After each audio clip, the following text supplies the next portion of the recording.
Vamos começar então falando dos exercícios que eu mandei para vocês. Para quem me enviou de volta, obrigado, ok? E vamos corrigir um por um. Gente, principalmente agora eu vou falar para os novos. Os novos que erraram um exercício ou outro, tá? Não se preocupem. É muito bom vocês fazerem os exercícios e com o que vocês erraram, vocês vão ver agora como erraram por bobagem, por bobeira mesmo. E eu tenho certeza que da próxima vez vocês já vão estar mais atentos e vocês não vão errar. Vamos ver o primeiro.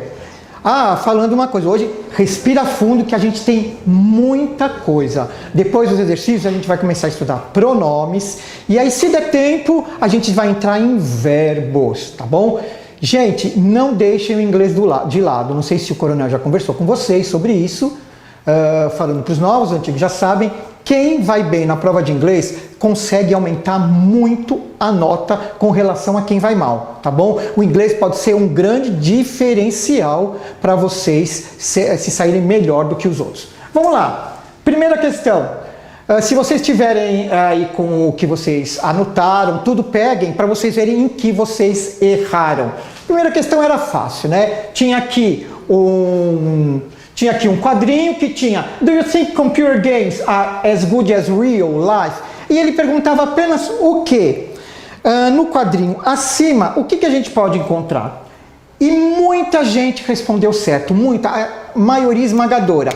Porque a gente viu na aula passada que quando a gente tem um as mais um adjective ou um adjetivo e mais outro as, um adjetivo no meio de dois as, ele é chamado de comparativo de igualdade. Até aí, gente, tudo bem. Guardem muito isso aqui que eu mostrei agora, porque depois vai ter uma questão que aí eu vou ter que chamar a atenção de vocês e dar um beliscão em algum de vocês, tá bom? A grande maioria acertou essa, não tinha segredo, é só saber essa regrinha aqui. Vamos para a segunda questão. Olha lá. A segunda questão, a gente tem aí 1, 2, 3, 4, 5, 6 gaps. Então a gente tem que preencher esses gaps com o que a gente viu nas alternativas?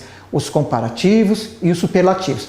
Vou responder essa questão de duas maneiras diferentes para vocês verem. A primeira maneira, aquela que você acaba pensando um pouco mais. E na segunda, que você bateu o olho e você já responde. Vamos na primeira. Aqui você tem English is not, nós estamos falando de comparativo e superlativo. Olha lá. Então, a gente tinha que colocar aí um comparativo de igualdade, tá? Mas vamos começar a eliminar algumas coisas. Olha lá. A primeira, no primeiro gap, a gente já tinha que tirar de cara a B e a E, porque não existe difficultest e não existe difficulter, porque é um adjetivo que a gente chama de grande, ok? Então, ele tem que ter ou more ou must, tá? Então, você já tirava isso daí de cara. Aí vem o quê? Ficou so difficult e as difficult. Vamos supor que você fala so difficult. É tão difícil que você ficou numa dúvida. E você deixou essas três alternativas aí. E aí você tinha o que? A segunda. Australia is, ok? The best, tá? Que é o correto. Então, Australia is, the biggest, a maior. E aí você já tirou a letra A, que era bigger. Não dava para ser aí, porque está falando que é a maior. Se é a maior, você tem que usar um superlativo. E a gente vai para a segunda. In my opinion, Frank Sinatra was the best singer. A alternativa C e D mostra o the best. Então você não tinha como eliminar nada. E a gente chegava na número 4. São Paulo, falando com sotaque americano, São Paulo is as noisy as, porque a gente tem aqui novamente o comparativo de igualdade. E aí você então definiu que a alternativa certa é a C, estava muito fácil. Agora vamos ver, sem precisar ler linha por linha para tentar saber o que está certo ou não. Pessoal novo, se liga, tá? Não vai perder tanto tempo lendo as alternativas, pensando. Bate o olho na alternativa, quer ver como ficava fácil? Olha lá. Tudo que está em amarelo, tá? está errado como superlativo ou como comparativo. Então, se você bater esse olho, você olhar para a questão, bater o olho na letra A, você viu que more noisier já não existe, tá? Porque noisy é um adjetivo, ele é pequeno, você tem que colocar apenas noisier. O more já não serve, você vai pôr o more apenas em adjetivo grande. Você bate na segunda, na letra B, difficultest, não existe. The good também não existe. Lembra que good é uma exceção? Você tem better than ou the best. Já tirou. A C, tudo certinho. Você olha para D, the bigger, errado. Ou é the biggest ou apenas bigger, ok? E na letra E, difficult está errado, most big está errado, noisiest. Por que most big está errado? Precisa ter o artigo the, lembra? Gente, nos superlativos, então teria que ser o quê? The most big, ok? E, desculpa, gente, falei bobagem. Não pode ser the most, tem que ser the biggest. Por quê? Adjetivo pequeno, você não pode ter o most nem o more. Então, só de você bater o olho nessas alternativas, sem precisar ler o que estava pedindo o texto.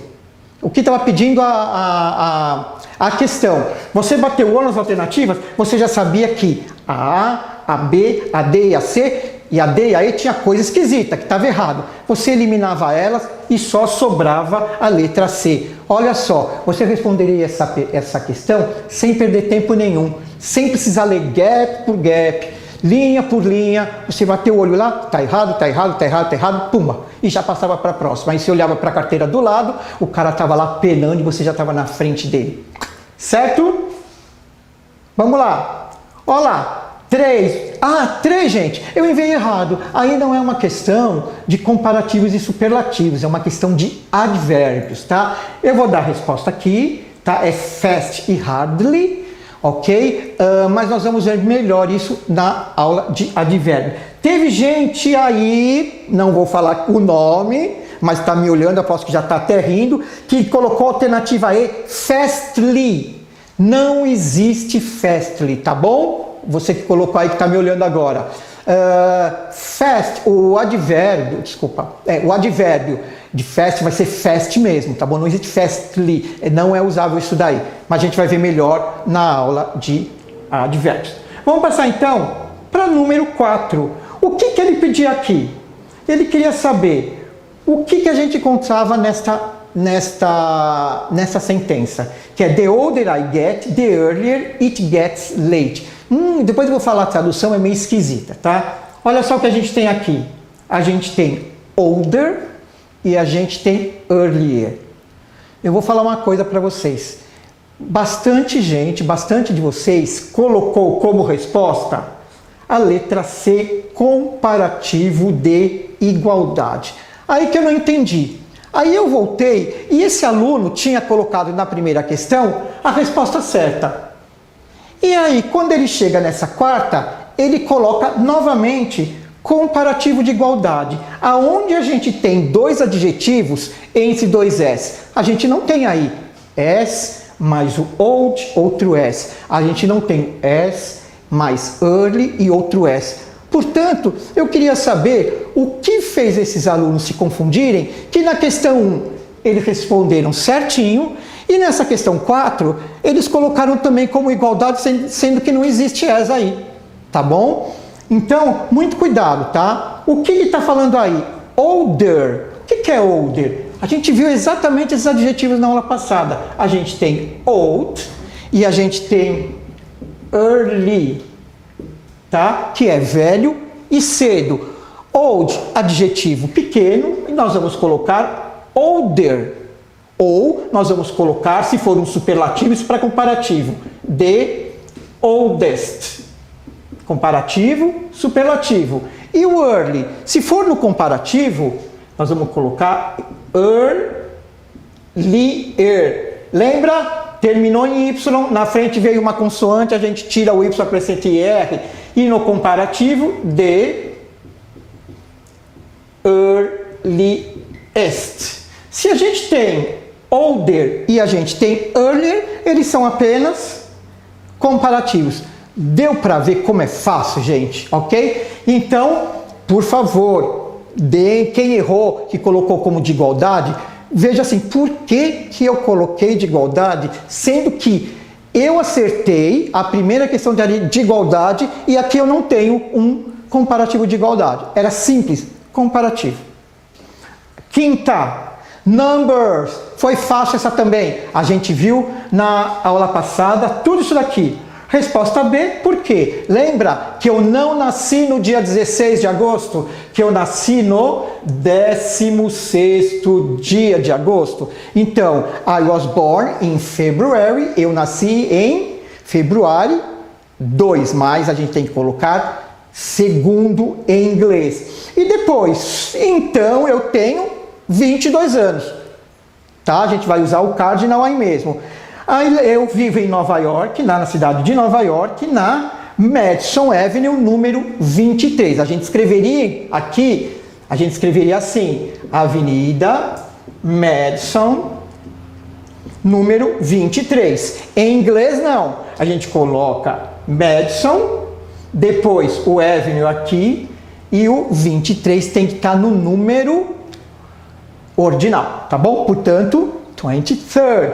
E aí no final está falando o quê? I live on a second floor. Eu moro no segundo andar. Exatamente como em português. Tá bom? Então, gente, também estava fácil. Quem prestou atenção na aula passada ou quem anotou tudo aquilo ali, conseguiu resolver essa questão sem problemas. E muita gente conseguiu. E aqui na última, essa era a mais fácil de todas, né? Olha só. Tem essa frasezinha aqui e ele quer saber de novo. Qual é o comparativo que a gente vai colocar aí? Tá? Ou se a gente vai colocar um comparativo de igualdade. Olha só que na letra D tem as comfortable, tá bom? Na letra E, very comfortable, não é nenhum comparativo, nem superlativo, então essa aí você já ia eliminar de cara.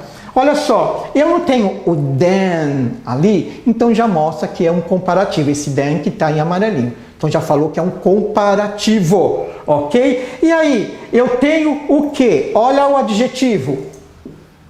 Deixa eu ver qual que está aqui. O comfortable. Comfortable.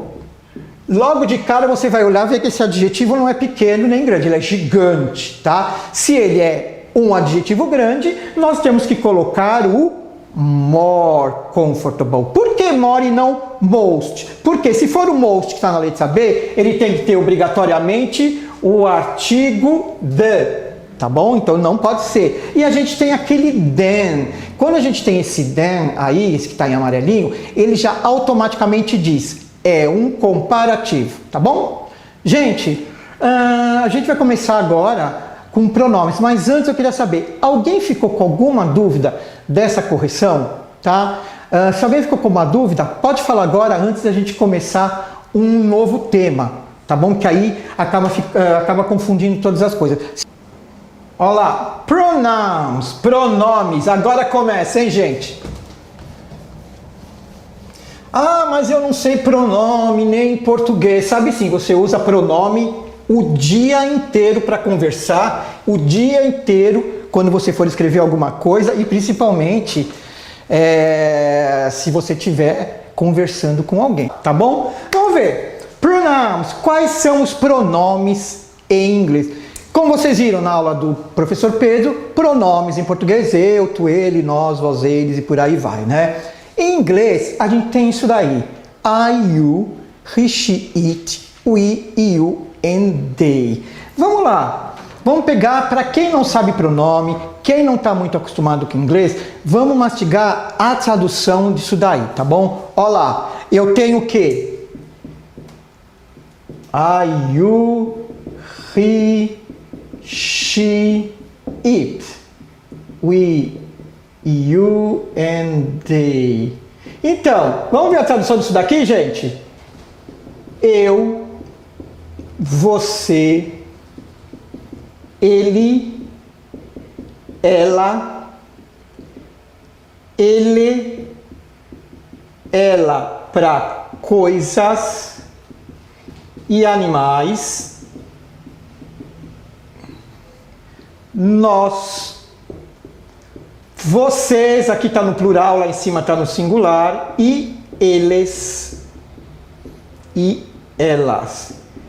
Esses são os pronomes pessoais em inglês. Eles são chamados de, olha lá, subject, tá? Por quê? Porque eles fazem parte do sujeito. Eles vão ser sempre o sujeito da oração. E outra coisa, em inglês é muito difícil aparecer alguma frase, alguma oração sem sujeito. Vai sempre aparecer, a não ser que eu esteja falando alguma coisa no modo imperativo, dando uma ordem para vocês. E quando vocês entrarem nas Forças Armadas, vocês vão ter muita coisa do imperativo, vão ouvir muita ordem. Se eu chegar e falar assim, liga a câmera, tá? Eu não estou usando um pronome pessoal, tá bom? Ok? Então vamos lá. Dito isso, vamos continuar com os pronomes. Chama atenção do quê? Olha o que tenho aqui, gente. Ó, you e you eu coloquei em amarelo para destacar por quê? Veja aqui, you, você no singular e o mesmo you, vocês no plural. Então você vai escrever you tanto para você e you tanto para vocês. E vocês vão saber se vai usar em português no singular ou no plural, dependendo do que está escrito na frase, do contexto da frase. E chama atenção em mais uma coisa importante. O pessoal que já me conhece, já está cansado de ver eu falar nisso. Vamos reforçar e vamos aí para o pessoal novo, que pode fazer muita confusão. Tá vendo que eu coloquei essa setinha aí no it? Gente, olha o que eu coloquei do lado. Ele é sempre singular, tá bom? Vamos lá dar um exemplo. Por que vocês fazem confusão com isso? Aqui, gente, no it tem uma setinha, tá? Apenas isso daqui lá, uma setinha em amarelo. Só para destacar, para chamar atenção aí, tá bom? Então, gente, vamos ver um exemplo da confusão do it. Vamos falar da palavra carro, car. Então você leu aqui o quê? Que eu uso it para coisas e animais. E aí eu falo, aonde você vai colocar carro? Você vai colocar carro aqui, ó, no it. Olha lá, você colocou o car no it. Horse. Horse, cavalo. Cavalo é coisa e animal? É coisa e animal. Então eu vou colocar horse aqui no it. Aí vamos falar de casas.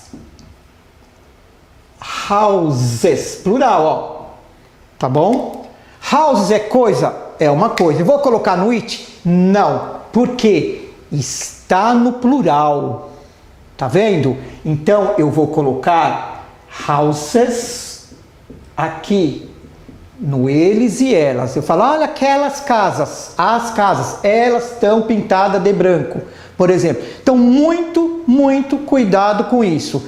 A gente sempre aprende que o it é usado para coisas e animais, mas muita gente não fala. Se for no plural, vai cair aqui no they. Então, de novo, you, você, you igual vocês. E eu tenho it usado para coisas e pessoas no singular. Se essa coisa ou essa... Desculpa, coisas e animais no singular. Se essa coisa e esse animal tiver no plural, ele vai cair no they. Não pode fazer confusão, porque tem muitas vezes na prova de vocês que acontece, cai aí uma questão que tem uma frase aí fala, esse it se refere ao quê? A gente vai ter questões disso. E aí, gente, esse it pode estar se referindo, tem lá alguma questão que está falando coisas no plural, tá o nome de um animal no plural, e aí vocês acabam colocando isso. Não pode. Você vai sempre colocar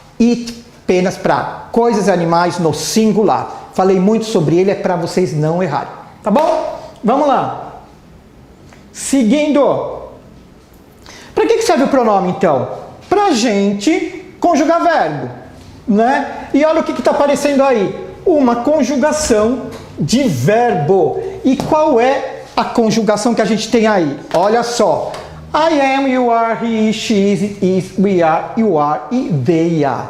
Nada mais é, gente, isso daqui, do que o verbo to be no presente. E aí vocês vão reclamar, verbo to be de novo, verbo to be de novo. E pode ter certeza que vocês vão aprender muito mais agora do que vocês aprenderam na escola, tá bom? Verbo to be. Já que a gente está falando de pronome e a gente já conjugou o verbo to be, vamos dar uma olhada nele mais a fundo, porque vocês já aproveitam e já aprendem já aprendem o pronome junto com o verbo. Em português, pessoal, a gente tem o verbo ser, eu sou, e o verbo estar, eu estou, tá bom? No verbo ser, ela é, e no verbo estar, ela está. São dois verbos separados. Em inglês, não. Se você quiser falar sobre o verbo ser ou o verbo estar, você vai falar do verbo to be. Mas e aí, como é que eu vou saber se eu estou falando do verbo ser ou se ele está falando do verbo estar, se ele está usando o verbo to be? Vai depender do contexto da frase, tá bom? Ah, mas que difícil. Em português é igualzinho. Quer ver? Vou dar só um exemplo de uma palavra em português, tá? Existem várias, mas uma palavra em português que tem dois sentidos, tá bom? Eu falo assim, olha, muito obrigado por terem assistido a minha aula. Eu estou agradecendo. Olha a diferença. Aí o coronel chega e fala assim, vocês são obrigados a assistir a aula. Tá vendo? Ele já está dando uma conotação de uma ordem, de uma regra, de uma lei. Então eu tenho obrigado e obrigado com dois sentidos diferentes. Aqui é a mesma coisa. Eu tenho to be com dois sentidos diferentes. Igualzinho. Outro exemplo, manga de camisa e a manga de fruta.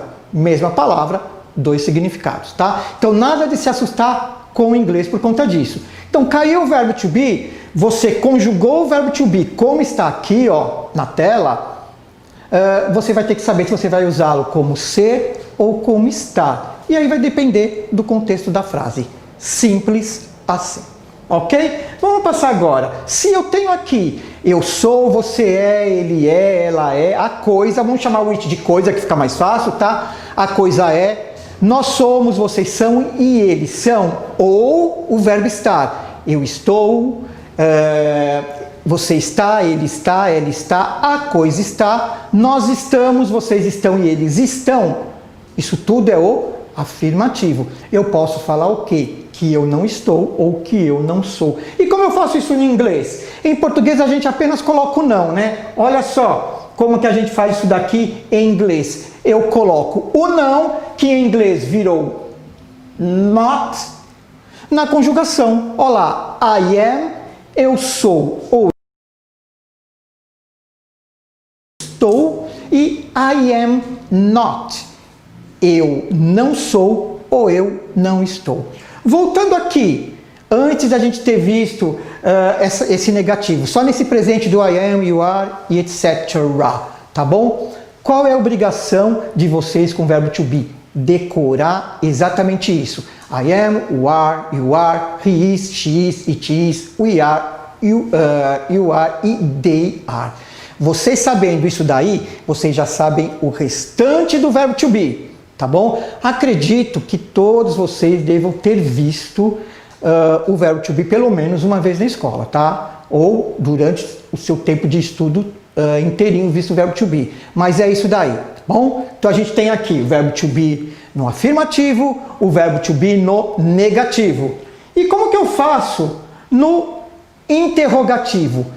Toda vez que você for fazer uma pergunta em inglês, é obrigatório, tá bom? Não é, isso é uma exceção, não. É obrigatório que você troque o lugar do verbo com o lugar do sujeito. Viu que aí a gente tem assim, ó.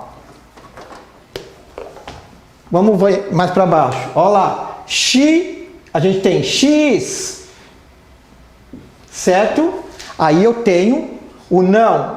She is not. E agora eu vou fazer a pergunta. Eu tenho que inverter. Is she? Ok? E she? Então, gente, simples assim. É diferente do que em português. Mas você tem que saber. Se você já sabe essa estrutura do verbo to be que a gente tem aqui no afirmativo. O I am, you are, etc. Tá? E você perceber que o verbo está na frente do sujeito, é uma pergunta. Mesmo que seja obrigado a ter o ponto de interrogação, tá bom? Você tem que fazer a inversão. Só com esse verbo to be? No way, tá? Não. Com todos os verbos, nós vamos ver ainda mais para frente, simple present, o simple past, nós vamos ver modal verbs, nós vamos ver o verbo to have, tá bom? Tudo isso a gente tem que ver porque cai tudo na prova. E vocês vão perceber que tem uma pergunta, o verbo virá antes do sujeito, tá bom? Então a gente tem o que aqui?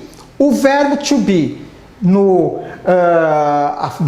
presente do afirmativo, no negativo e no interrogativo. É só isso? É só isso, gente. O verbo to be é isso daqui. I am, you are, he is, she is, it is, we are, you are e they are. Coloquei o not na frente de todos eles para falar que não. E depois eu inverti para fazer uma pergunta. Vamos ver, se fosse em português, isso aqui poderia ser o quê?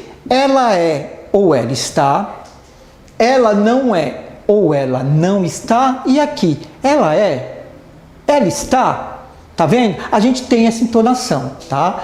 Eles também vão ter, mas vai ter que ter essa inversão. E se eu não colocar a inversão, vai estar errado. Tem que ter essa inversão, tá bom? Então, vamos seguir? Vocês viram que o verbo to be é fácil, né, gente? É só isso daí. Mas,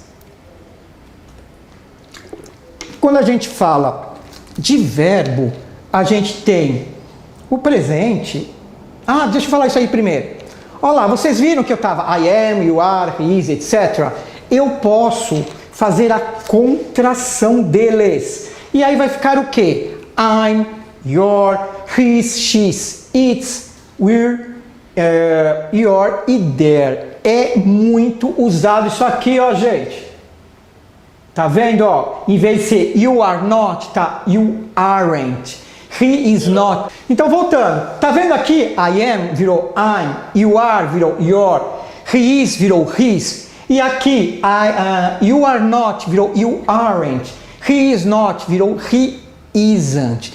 É perfeitamente normal, é perfeitamente aceitável. Mas, se você for fazer uma redação em inglês, isso é uma coisa mais técnica, é uma coisa mais acadêmica, não use dessa maneira, tá? Use assim, escrito sem essa contração. I am, you are. Se você estiver falando, tá? No dia a dia com seus amigos, vai se usar mais isso contraído. Quer dizer que eu não vou conseguir ler nada contraído? Vai sim. Se você estiver lendo um livro e nesse livro tiver um diálogo, com certeza vai aparecer mais a contração, que é como a gente fala. O diálogo representa como nós falamos, tá bom? Ok, gente?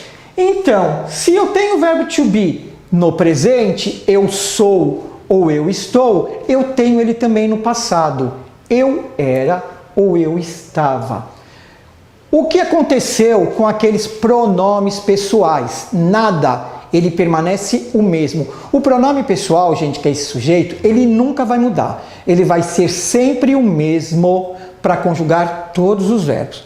O que mudou aí foi o quê? Que em vez de você ter o I am, que era no presente, você tem I was. Em vez de você ter you are, você tem you were. Ok, gente? É só isso daí. Aonde, olha lá, quer ver? He is, a gente tem he was. Então, onde você tinha o are, virou o were. E aonde você tinha o is, virou o was. Então, segunda obrigação com relação ao verbo to be. Decora aquele I am, you are, he is, she is, it is, we are, you are e they are. E agora você vai decorar ele no passado. I was, you were, he was, she was, it was, we were, you were e they were. E aí fala assim, professor, eu não quero decorar, eu quero entender. Não dá pra gente explicar por que você usa you are e não you is, tá bom? Ok, gente? Certo?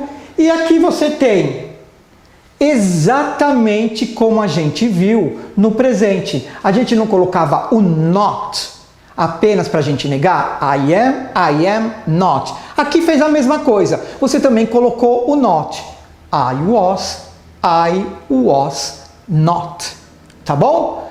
Então, por isso que eu digo, se você souber bem aquele I am, you are, aquele presente, você já sabe todo o resto. Porque no negativo você vai colocar o not e no interrogativo vai inverter. E aqui no passado é a mesma coisa. Se você souber esse I was, you were, etc., para você dizer que não, você vai apenas colocar o not. E para você fazer uma pergunta, olha lá, inverteu de novo. Eu tinha aqui I was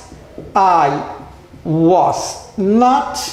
E aqui eu venho was I para perguntar. Então, gente, vamos só ver uma coisinha aqui para facilitar tudo isso aqui para vocês, ó.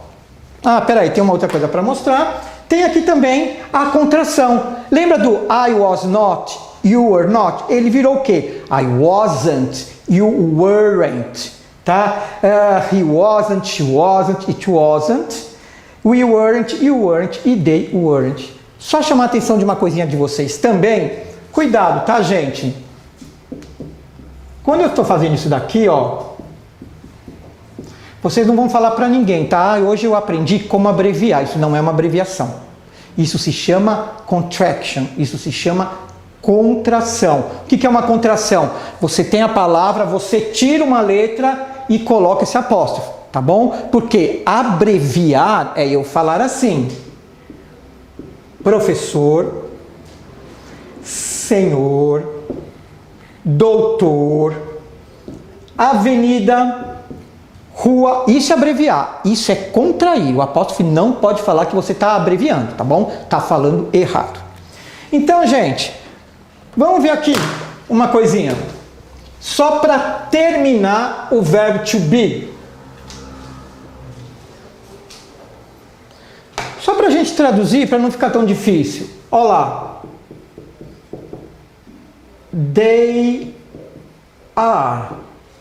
Eles são ou eles estão.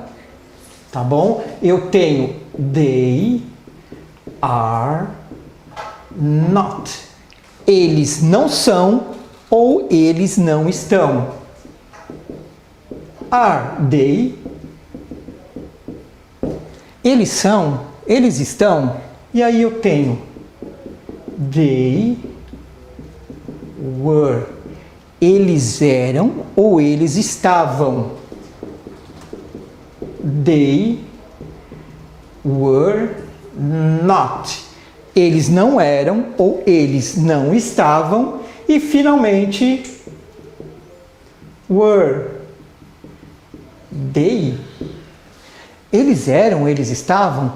Pessoal, apresentei para quem nunca viu ou para quem tinha muita dificuldade o verbo to be. É somente isso daqui, tá bom? A gente vai ver mais para frente, com certeza na próxima aula, os present continuous, past continuous, que tem a ver com o verbo to be, mas o verbo to be é isso daí.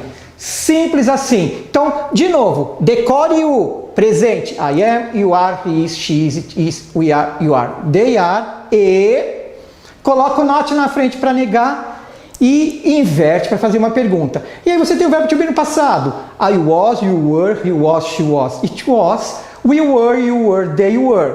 Para você negar isso daqui, basta colocar o not.